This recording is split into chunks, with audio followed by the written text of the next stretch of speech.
welcome to another episode of Treknicity, a Star Trek podcast, the show where we sit here and talk about my favorite topic, Star Trek. I'm your host, Lars. I'm Patrick. And I'm Brandon. Better known as Man Nipples. You're never going to escape that one now. And my camera is still finding a way to glitch. Well, it is your computer running OBS, so we expect that. Hey, never mind. In this episode, we're going to do a recap of Star Trek Lower Decks Season 3, Episode 5, Reflections. And the topic that has been trod over so many times, the best and worst of Starfleet Captains. No, Captains of the Enterprise, to be specific. Fine. Be that way about it.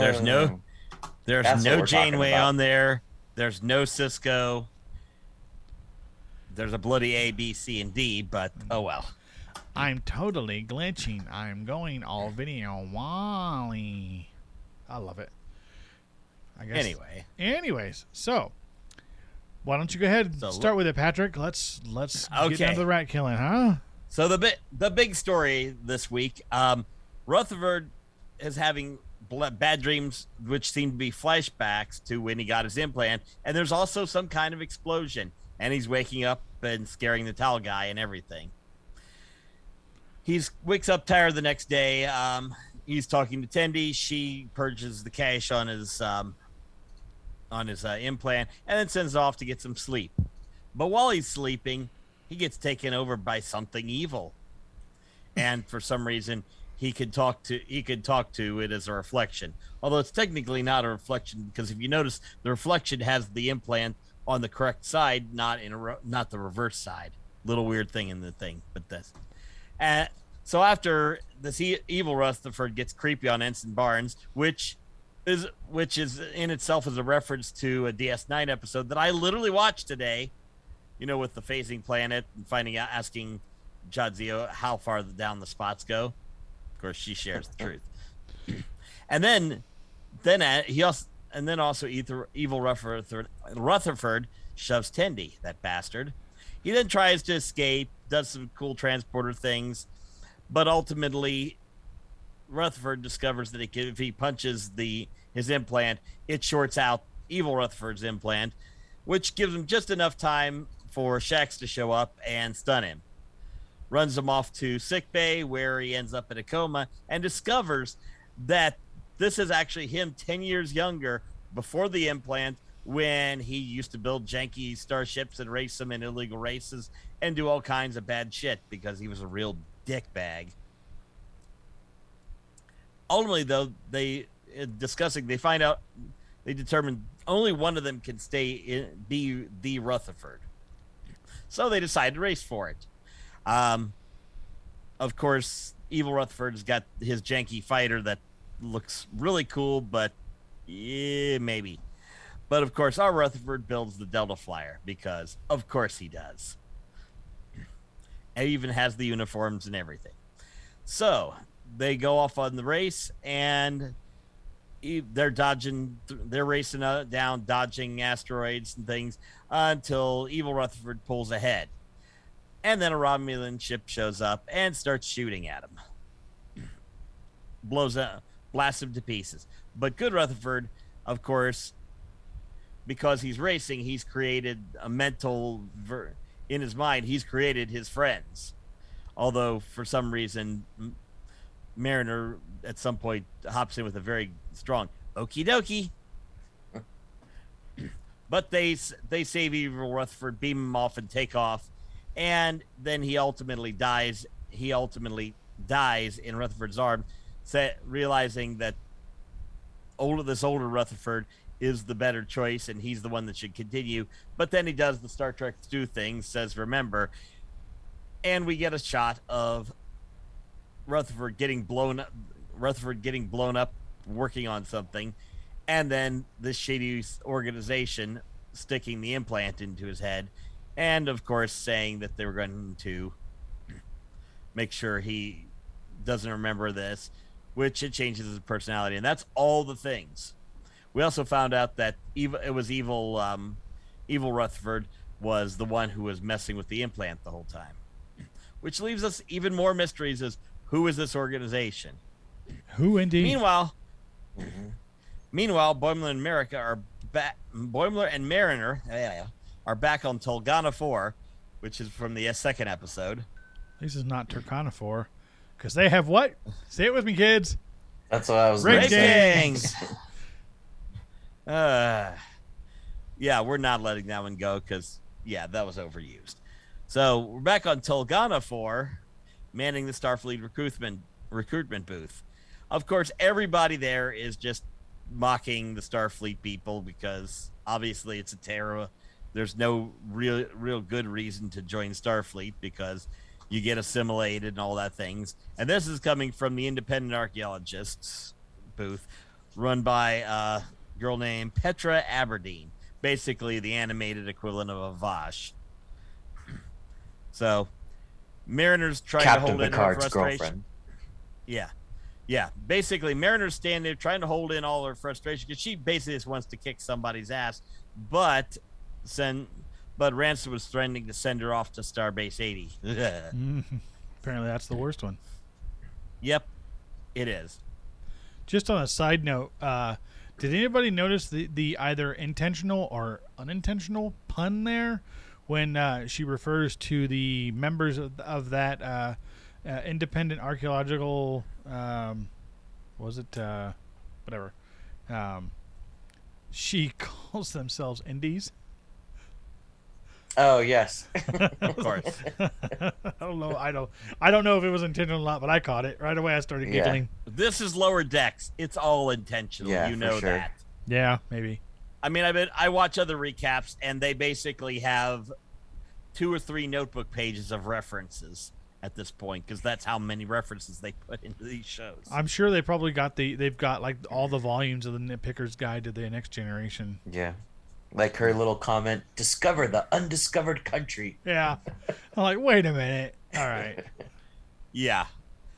But finally it comes down to everybody's ganging up. They're really mocking them. They're mocking the uniforms, and we all love the Lower Decks uniforms. But then they take Boimler's ensign pip, throw it down, and smash it. Yeah. And he goes ape shit. Yeah. That's like, I mean, seriously, that was major triggering for Boimler. He goes insane. He's flipping booths, cursing at everybody. Oh yeah, It is insane. Meanwhile, Vosh, what's her name? Petra sneaks off into the museum that Mariner pointed out she's probably here just to steal from. So she sneaks off to steal from it.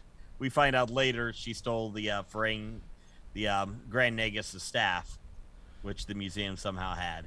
Yeah, funny. And the Grand Negus was paying good money for it. Was it the museum itself, or was it the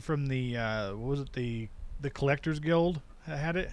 Nope, it was from That the was museum. From the museum. That's right. It doesn't belong in a museum. Wait a minute. That's okay. No. Now I'm convinced that pun was intentional. It's all intentional. So, meanwhile, as Boimler's going off, people are crowding around Mariner and are actually getting excited about Starfleet. So she starts signing people up, and that's when Ransom shows up. Ultimately, he finds Mariner's actually doing her job, and he can't find any reason to tear into her ass. But then he has to take Boimler and, of course, take him and throw him in the brig. Boimler's, are you going to send me to Starbase 80? Oh, no. You stood up for Starfleet. I like that. You got to do the brig. But other than that was great. So everybody went here. And the interesting thing is then it cuts to them sitting around the brig, except instead of Mariner being in there as usual, Boimler is the one in the brig. And, of course, they're discussing the whole situation with Rutherford's implant and just the general stuff.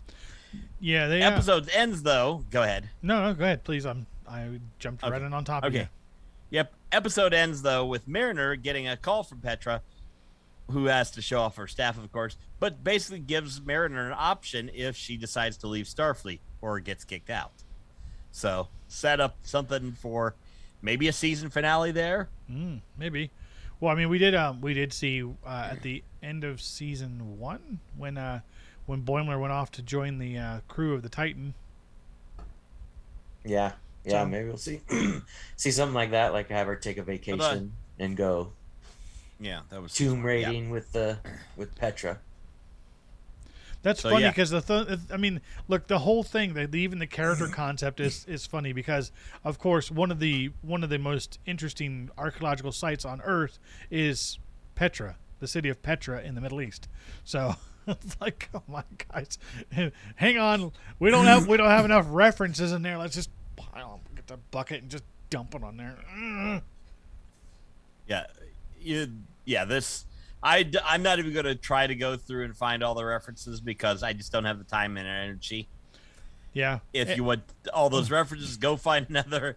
There are plenty of recaps out there besides ours, and some of them do a really good job at it. Well, the funny thing is that yeah, they I mean, live by doing this shit. it's like 23 minutes long, and I like the number of references alone. Like, if it weren't for the fact that I've been watching Star Trek my whole life, I probably would miss half of them. But it's suddenly I was like he, or like when they show up, like, why do you keep changing your uniforms? And they're like showing up these pads with all the different kinds of, like the original unitard one with the front zip from seasons 1 and 2.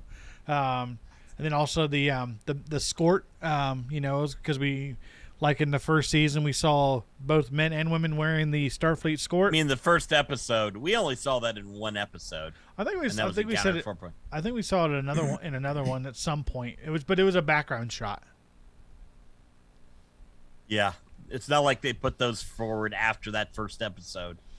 Yeah, why would they do that? Everybody, they put all the Starfleet personnel in Starfleet uniforms except for Troy, and I'll get to that because when we get to the other topic, there's one the most hated the most hated person I mentioned also happens to have done the best thing for Counselor Troy that we could have possibly done.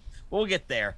So let's talk about best and worst things this episode, or whatever you want to cover. Yeah, you know what, Brandon, we're gonna give you center stage on what you thought was the best element of the episode for you, and what you thought the worst one was. Best. Well, I liked how we got a new mystery. Now we have to try and figure out Rutherford's past. Try and find out who blew him up, what was he working on, and why did they have to try and cover it up by erasing his memories. So help me God, if it's a Section 31 reference, I'm going to hit somebody. I don't think. I mean, that might be, but look, the whole thing with Star Trek is Section 31 is their equivalent of a wizard did it. Yeah. Whenever there's a mystery to be unfolded or discovered or investigated, it's got to be something to do with Section 31. Yeah. It's probably going to be something so simple. Yeah. Although, to be fair, Section 31 allows them to fix a lot of the plot holes. Not where Khan's concerned, obviously, because that movie doesn't exist. But what movie? Anyway, exactly. So yeah, so that's what I liked. Any particular part of the episode you didn't like? No, I love the show. Yeah, there's not much. There's not much that I hate in it. It's always good. I think it's hard to find things. Yeah. The only thing I'd call out the not cool is, come on, I want to see some. My brain, Mariner and Jennifer action. Of course you do. That's a different show. Yeah, that's a different kind of Trek. I'm sure you can I don't find need it to on see the, the stuff I'm sure you can find on the internet. Yeah, I don't need what I'm sure I'm going to find on Pornhub here right now. No. Oh, I did like the little bit in the beginning. I will get too off topic if I start searching for that shit. But I'm just talking something relationship-wise, this development where we got to see something. We haven't seen Jennifer except in Bikini Babe form since the end of season 2 when she and Mariner are talking after she saves Mariner. So that's the last time we've seen her on screen since then. Yeah, true. So True Oh, that. the other little thing I did like was the very beginning with the dude with the towel again. They Oh showed yeah, him. like that guy just absolutely. It's so funny because he's um the whole thing with like he wakes up like frightened and he frightens the guy and you're just like, oh man, he could have dropped. Oh, I'm glad he didn't drop his towel. You know, Yeah. like I like sometimes I wonder if like they really plan out all these episodes a season in advance, like they have everything written out, or whether or not they kind of do a hybrid model, like kind of way Matt and Trey did with South Park. When they moved away from the actual construction paper model of doing the episodes, when they went to using I think it was Maya, they went to using. They said that they learned the process, or they had learned so much from the manual process that the digital process was much easier and allowed them to make really quick changes on the fly, especially if a more timely topic came up. So I just want I'm sure I'm sure they probably plan it all out and have everything. But the whole it's just so funny because it's like it just as soon as it appears it becomes a recurring joke. Yeah. Yeah. So let me get into what I thought. The big thing is we finally got our full Rutherford episode. We've had Tendi focused episodes, we've had Boimler focused episodes, we've had Mariner focused episodes. Finally, we got a Rutherford episode. One of the best little moments is one of the best moments outside of that is when Tendi and Ta'ana and Shax are all in sick bay. That's all just a pure serious scene. There's no jokes at all in here.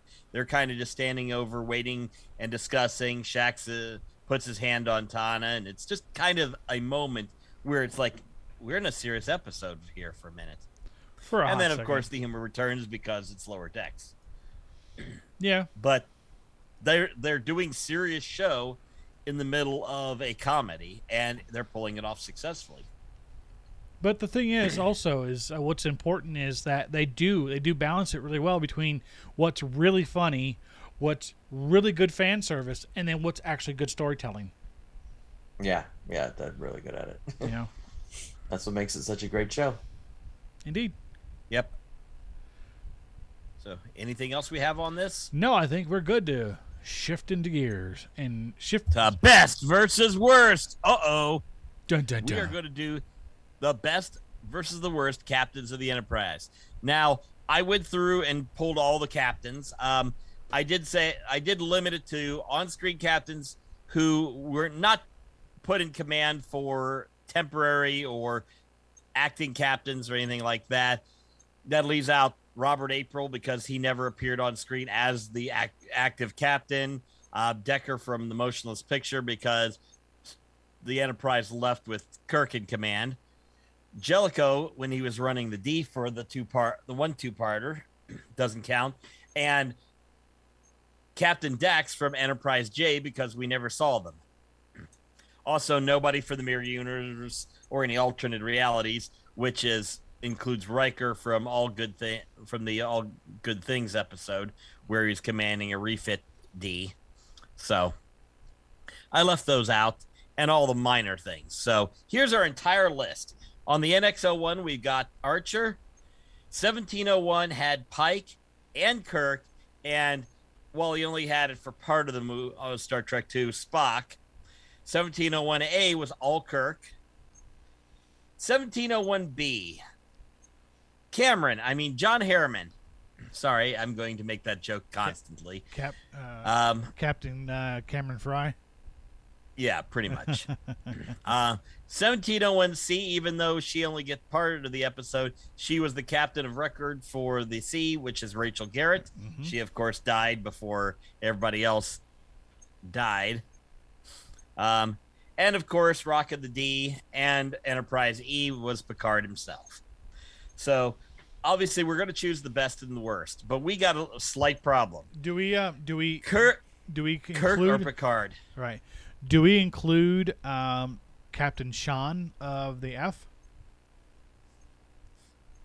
No. Like I said, if they didn't show up on screen, Gotcha. Okay. So we're not including Yeah. the STO stuff. Yeah, anything STO is non-canon. Fair enough. So Although it should be, because they filled in an enormous number of plot holes, and also Yeah. a number of ships from STO were featured in Picard season 2. yeah. So I'm just trying, but we really want the canon, like we want the canon captains, the ones who actually commanded the ship were assigned to command. I mean, technically, acting captains, you can stick Uhura and Scotty in there too. Yeah, fair enough. So yeah, I had to limit it to not people who were officially assigned the command of the Enterprise and had time on screen. Okay. So let's get to the best versus the worst. The best is either Kirk or Picard.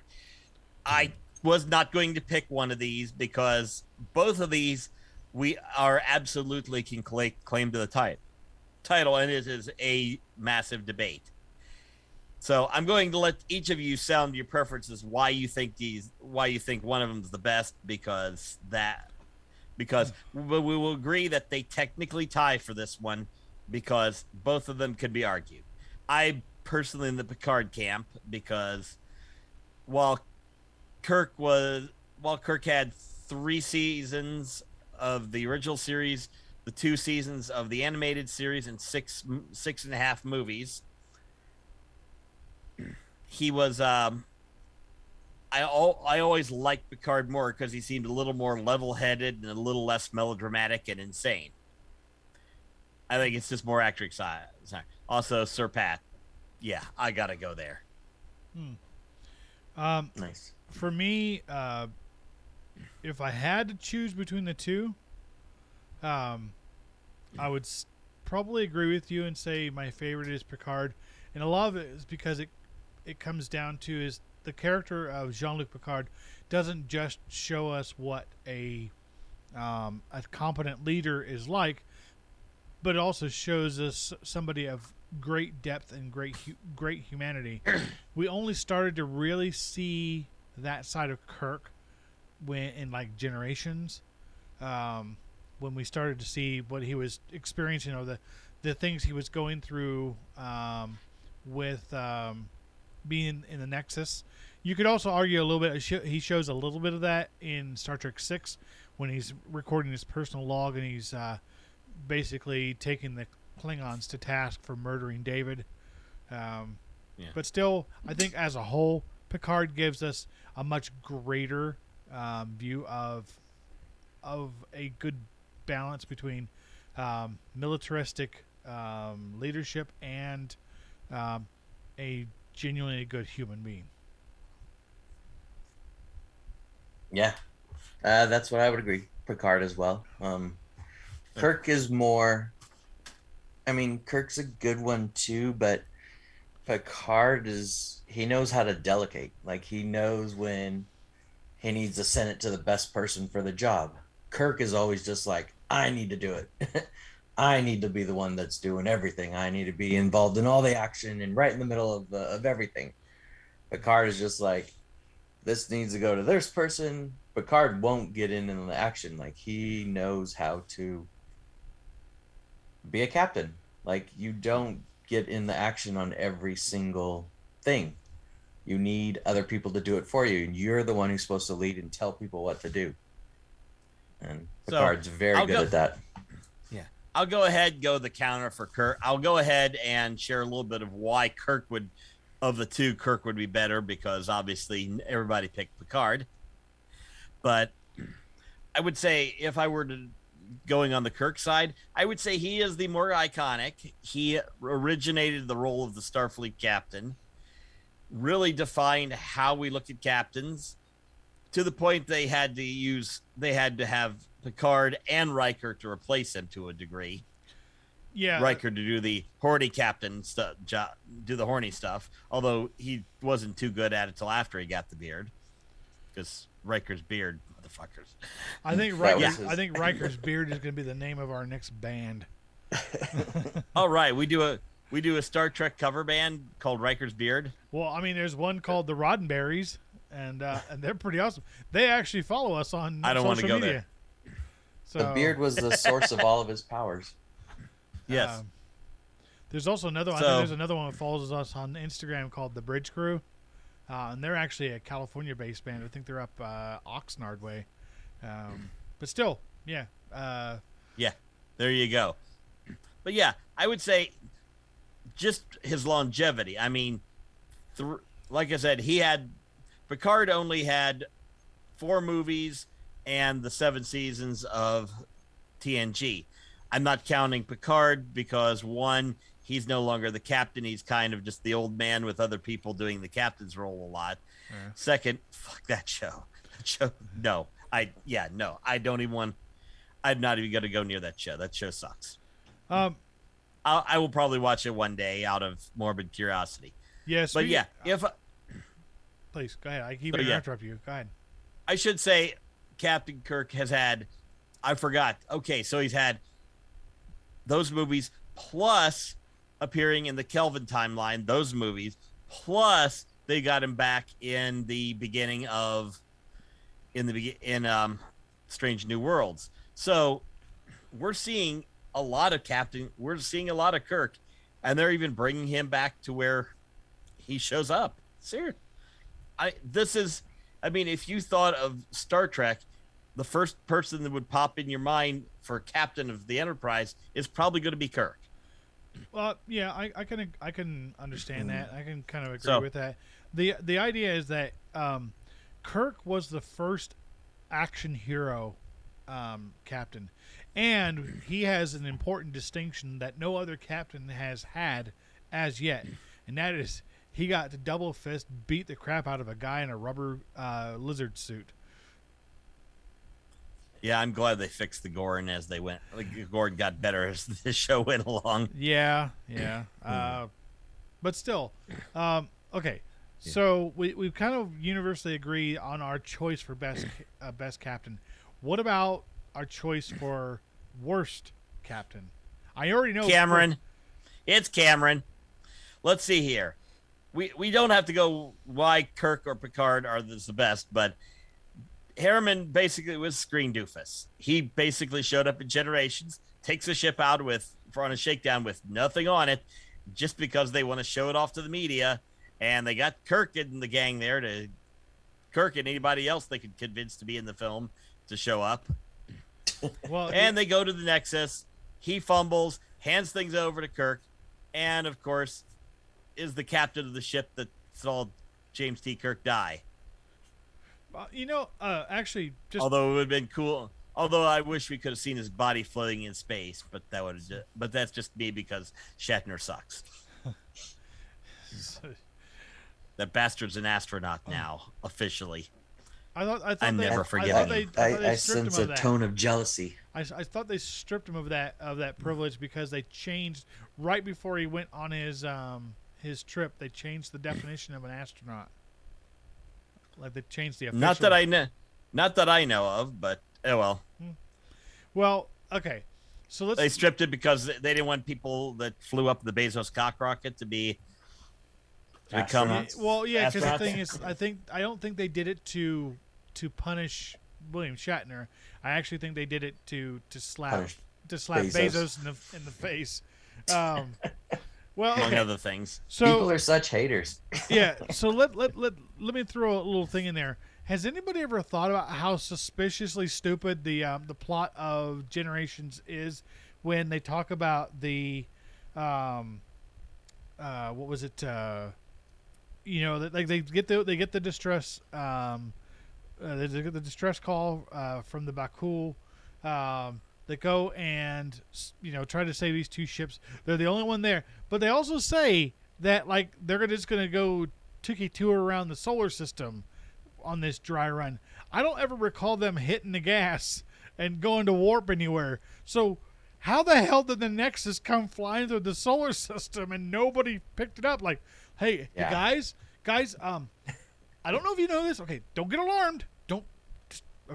Just listen to me. Okay, I was I was watching watching the news, and I was looking out my portal window here, and I'm like looking out there, and I see this weird looking like glowy space earthworm thing going through there, and I don't know. I think it could be a problem if it gets to into Earth or something, because it's like it was flying off, and then like 70 years or 80 years later, it's like it's just ticking to and through the galaxy. Like nobody's like, hey man, this weird thing come flying through, and Yeah, there's a lot. and it's like, and nobody thinks about it for like the next 80 years, and suddenly I was like, Guinan's like, oh yeah, that total thing, that's the Nexus thing.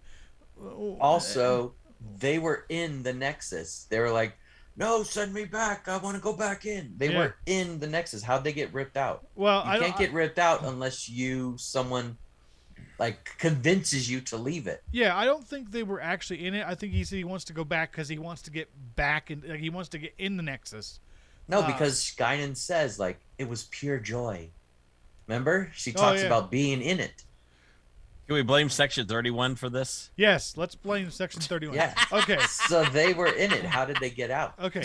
So I guess if you had to say my choice for shit captain, I don't want to be a yes man on this one, but Harriman kind of takes the cake on that one.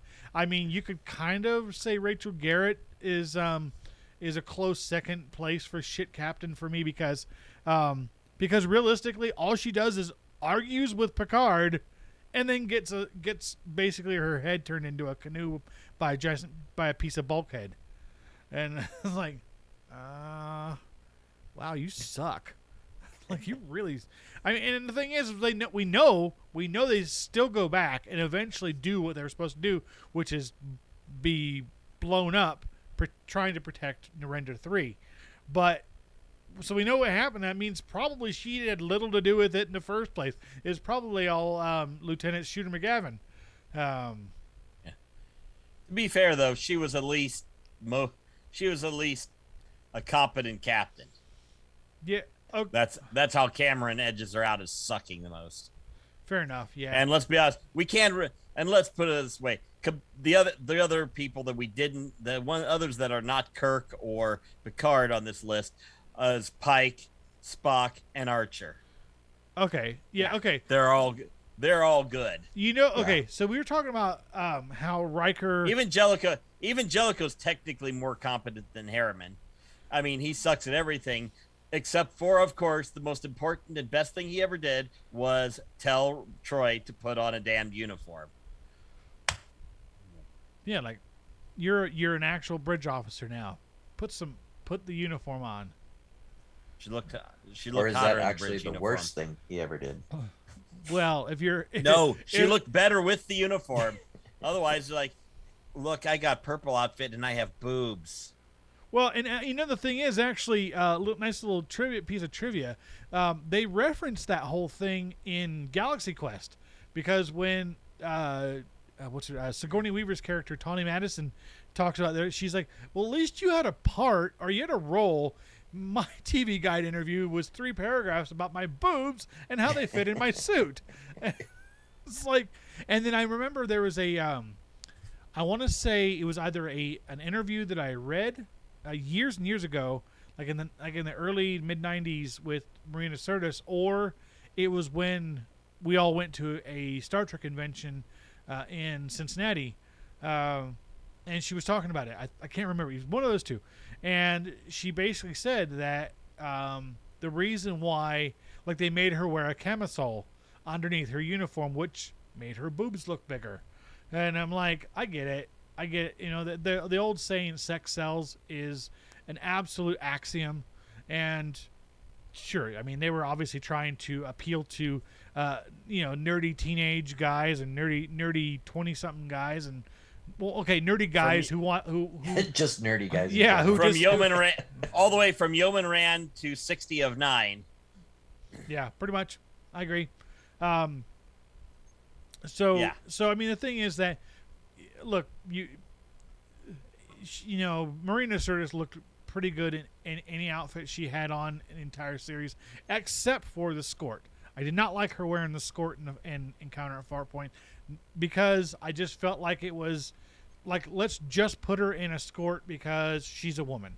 Like, women can't wear pants. But they kind of flipped the script on that. They're like, oh yeah, women can wear pants and guys can wear skirts. Okay, whatever, man. Isn't it edgy and cool? No.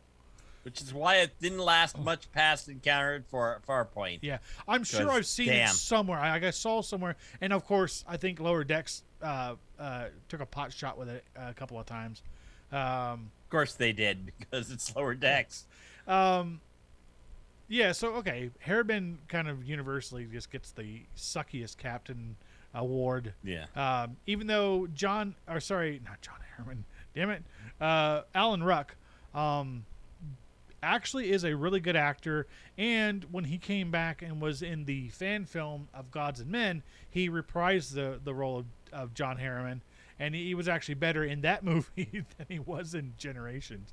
The only thing I can think of, unfortunately for my list, it doesn't count because the fan film doesn't count.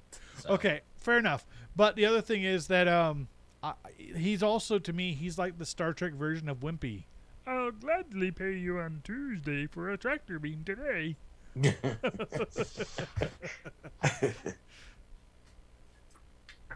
Wow. James D. Kirk, you're my hero. Oh, gee. All right, that's it. I'm done. I'm done. Why? Because I'm that good at what I did? Because I'm that good at crossing genres and movies to the point. I got to give you credit. That was actually pretty damn good. That's the beauty about doing a show like this in this format, is that we get a chance to really bounce off each other and react to what we're all saying. And boinky boinky boinky. Oh, sorry. Can you imagine Mr. Spock looking at Kirk going, "So, Captain, what are we going to do today?" "Same thing we do every day, Mr. Spock. Try to take over the galaxy." Wow. Okay, I officially give up now. I think we killed Brandon. He did. I'm trying. Yeah. Anyways, succeeding. Does anybody else have any other comments about worst captain? I don't even think we let Brandon choose his worst captain. He's like, whatever you guys say. I didn't. Are you going to argue with us? I didn't get the research, so I didn't know who. I don't remember who any of these people were. It's Rachel Garrett or John Harriman. Let's be honest. Obviously it's John. Because you're not picking Archer, Pike, or Spock. No. Yeah, Archer, like you said, Archer gets a special honor, an honorable mention because, look, Scott Bakula. No, I loved Archer. Archer is amazing. Scott Bakula is a phenomenal actor, and I do love him as Archer. But at the same time, he was, in some cases, he was handling. You can only polish a turd so much, before it starts to smear, and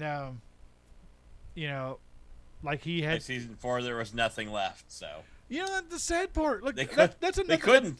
That's a topic for another episode. Is that season 4 was by far, hands down, the best singular season of Star Trek. It got better and better as it went. Like I mean, as far as content goes, as far as consistent quality and content, for me, season 4 of Enterprise is by far the best singular season of Star Trek, even though it does end on a really stupid note. Just the way they went with it, and of course they brought in 2 of the most prolific Star Trek writers to do scripting for that season, and to me that was just brilliant. Unfortunately, it was just too little, too late. Yeah, unfortunately, I can't completely agree with there because we have one season of Strange New Worlds, and we're in the 3rd season of Lower Decks, and they're firing on every cylinder twice. I think the reason why I say that is because a lot of the things that had been such plot holes for 50 years were finally filled in and done so intelligently. The whole thing about explaining. And occasionally with Section 31. Exactly. Well, I think actually Section 31 makes an appearance. I don't remember what season. Of course they do. I don't remember what season of Enterprise. It might be season 3. or it might even be season 4 because there was the whole, what was it? No. I think it was actually season 3 because they started the whole Xindi arc at the end of season 2, and that's where Section 31 kind of pops their head up with Malcolm Reed and stuff. And I won't talk anymore about it because I can keep on talking and keep on talking and keep on talking. Yeah, and I think I'm going to at some point go through and watch Enterprise all the way from beginning to end and see if. Because I've heard people say a lot of good things about season 3, believe it or not. Yeah. So I got to go back and look at it and see and if better as it went. Yeah, I mean, great it I got to did. see if Great it show. gets better. The Xindi arc mixed with the temporal Cold War was where things got stupid. But yeah, anyways, yeah, but you also see that that's where we meet the sphere builders and all that stuff, that we see. Jolene Blaylock, that's all you got to say. Oh, yeah, okay. Yeah, that was Enterprise's 6 of 60 of 9, as Patrick calls it. Anyways, that being said, I think we'll go ahead and wrap up this episode of Treknicity because we can keep bouncing off each other and go for hours on end. And given the fact that it is very late in the evening when we're recording this, let's wrap this up. So, thank you to everybody who has watched this episode and any of our previous episodes, as well as listen to our podcast, check out our other shows, all that stuff. You can find us on social media, on Twitter at Redshirt Geeks. You can find us on Instagram at Redshirt Geeks and Treknicity. You can find us on Facebook at Redshirt Geeks. You sense anything here? See that stuff along the bottom there? See those neat little icons and stuff I put on there? Look at that. That's pretty cool. The words Red Shirt and Geeks are all involved. That's somehow. right. You can see us. You can find us. So drop in, say hi, show us some love, and we'll keep doing this as long as I can stand to do it. Wrap it, pack it, and track it. Exactly. All right. I'm Lars. I'm Patrick. I'm Brandon. And as always, here on Treknicity, we ask you to rock out, but you spock out. We'll see you next time, folks.